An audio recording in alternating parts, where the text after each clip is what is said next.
Ngayong gabi, nakatakda raw umuwi sa Davao City si Pangulong Duterte. Nakatutok live si Joseph Moro. Joseph. Mike, Mel, nakaalis na mula dyan sa Maynila papunta dito sa Davao itong si Pangulong Duterte at naglabas na rin ng mga litrato itong si Special Assistant to the President Bongo sa harap nga ng mga tanong kung nasaan ang Pangulo. 4 na araw nang hindi nagpapakita ang Pangulo simula nang hindi siya dumalo sa Independence Day celebration noong Lunes. Mel, maghapon na humihingi ang GMA News ng mga litrato ng Pangulo mula sa palasyo. Ito ay sa harap nga ng mga tanong na kung nasaan ang Pangulo nitong mga nakaraang 4 na araw. Bandang alas 6 ng hapon, nagbigay ng mga litrato itong si Special Assistant to the President Bongo.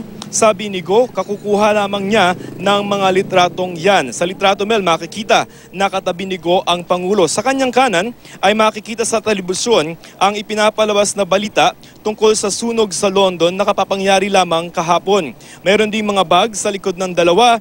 Ngayong gabi ang sinasabing schedule ng pag-uwi ng Pangulo sa Davao. Sa isa pang litrato, ito, nasa screen nyo ay makikita na nagbabasa ng mga dokumento ang Pangulo. Sa di kalayuan ay may kalendaryong taong 2017 naman ang nakadisplay. Tinanong namin si Sap Bongo kung ano ang reaksyon ng Pangulo sa mga haka-haka na may karamdaman ng Pangulo at ang tugon niya ay tingnan na lamang daw ang mga litrato ng Pangulo. Nabanggit din ng Pangulo na kailangan naman daw niyang magpahinga na sanay lamang daw tayong palagi siyang nakikita. Mel, ito yung mga kauna-unahang litrato ng Pangulo mula nang di siya magpakita sa publiko noong Lunes at ang sabi sa atin ay posible magkaroon na ng public engagement o makita sa publiko ang Pangulo ngayong weekend. Mel. Joseph, nabanggit ba kung saan kinunan yung mga litrato? Yes. Sa bahay pagbabago yan, sa mismong kwarto ng Pangulo ang impormasyon natin. Diyan kinunan yung mga litrato just a couple of minutes bago sila mag-pull out mula dyan sa Maynila pabalik dito sa Davao, Mel. Oo, nag-offer ba si Secretary Go na bakit hindi video? Bakit litrato pa, Joseph?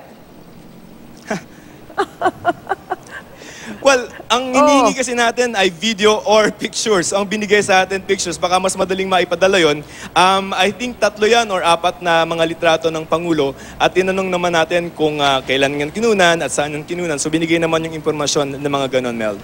Pero meron bang nabanggit din kung kailan talagang haharap ang Pangulo para alam mo na, walang duda-duda, Joseph? Yeah. Ang sabi sa atin, bago tayo pumunta dito sa Davao kahapon, no, ay naglalatag sila ng schedule ngayong weekend.